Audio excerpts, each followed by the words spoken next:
welcome to VAYNE'S World, where you get celebrity news first, but not just from me, from the celebrities themselves. But today, yes, today, guess what I have in the building?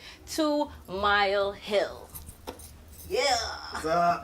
We're missing 3 members. I know. 2 Mile Hill. Yeah. So we're missing 3 members. Yeah. So Russell, big up yourself. Chris, Chad, we love you. We do. Yes. So what's going on? How are you feeling? We good. Feeling good. Thanks for having us. You're very welcome. Obviously, I mean, hello. I gotta get the best of the best of the best of the best of the best. So,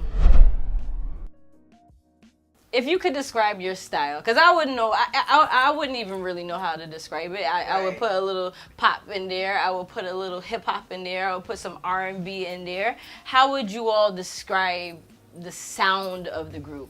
The sound is Caribbean vibes with pop, hip hop, and soul. Like that's it. That's the vibe. That's just the core of it, you know. Yeah, it's actually evolved a little bit as well, because like when we released our EP Uncovered, it was more like a long hip hop kind of vibe and more stuff. More urban. Yeah, but next year, January, actually we're dropping a tune, and it's gonna be a little bit more of the Caribbean style, you know. Definitely. Nice.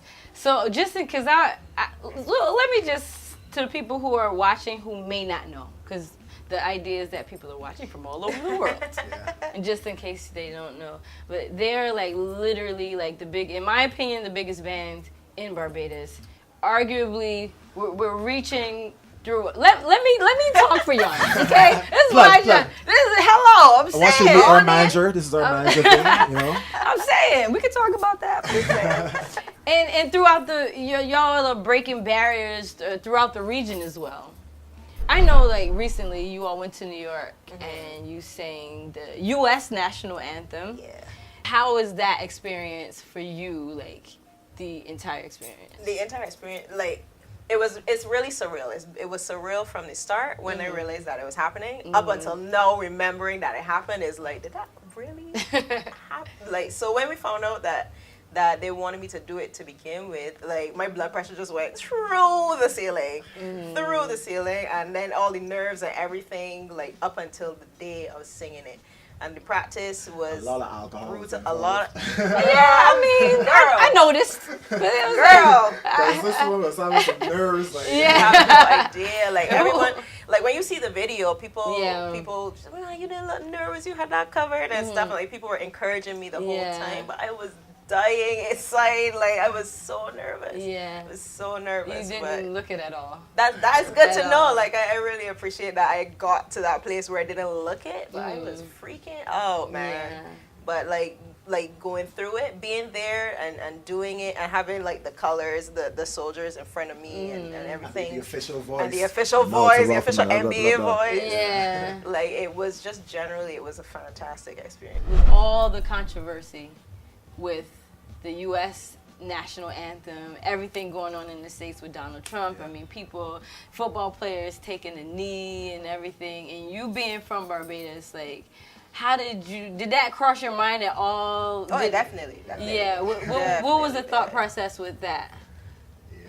Yeah, we actually did a ton of research on the anthem beforehand.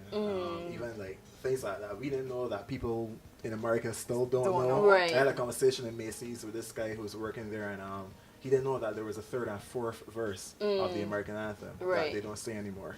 So all that stuff we researched and stuff like that. So it's just a matter of, like, how we feel about doing their anthem, and our views on the anthem today, you know. And then we asked a conversation about it, and we said, you know what, we're gonna go ahead, we're gonna go ahead and do it, you know. And I'm going to stand and not kneel. As a Barbadian too,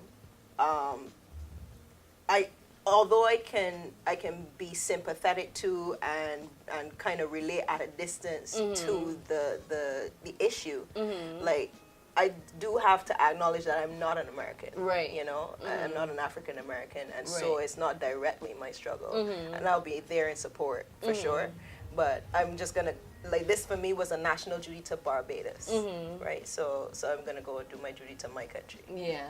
So, Mahalia, I have a question for you. What's that? Now, when you I've experienced your performances. I love y'all performing. I think y'all are absolutely wonderful. I'm not just saying it. I really, really do. I mean, I like the vibe of switching it up in different genres and just having a good time. And you really, you all really command the stage. My question to you is, because I'm pretty sure people want to know, have you ever been approached, like for somebody to say, hey, we love the band, but we really just want you. There's been a lot of that over all of the years, even before I was the only lead singer. Right. And like, I always feel like the band is part of who I am, and is part of it's just part of my identity. And I don't know if I'll ever feel like that in the future, but up until this point, I've never, ever wanted to not be a part of the band. So it wasn't a thought for you? No, you just, it was like, never, no. It was I just actually have never blackmail footage on her. That's it. Yeah, I just have some blackmail footage. Yeah. So, all right. So she can't go anywhere. So Andre, or Dre, what would you People call me Dre. People Dre. call me all kinds of things. Yeah. Okay, cool.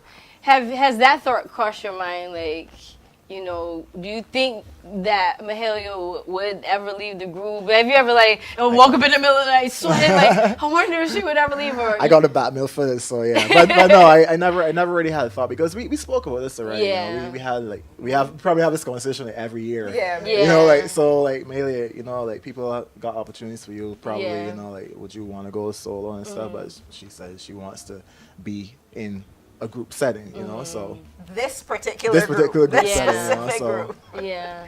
Yeah. That's beautiful, though. That's like some real loyalty. It's beyond loyalty. It's just like, I don't know, like friendship is like a strong connection and bond and a rhythm, no pun intended, but like, you know, something that you have. Right. Yeah, I mean, and if it comes to that point where, you know, Mahalia decides that this is where she wants to go about, you know, we support her and stuff like that, I'll take 95%. I was about to say, you know, we're not putting, I don't want to put that in it. I was just Don't even give me 40%. You take 95%. Yeah, it's small, you know. Yeah. So on VAYNE'S World, after the interviews, you know, we like to switch it up a little bit. Sometimes we play games, and sometimes we have live music. And guess what we're going to do today? You guessed it. Live music from 2 Mile Hill.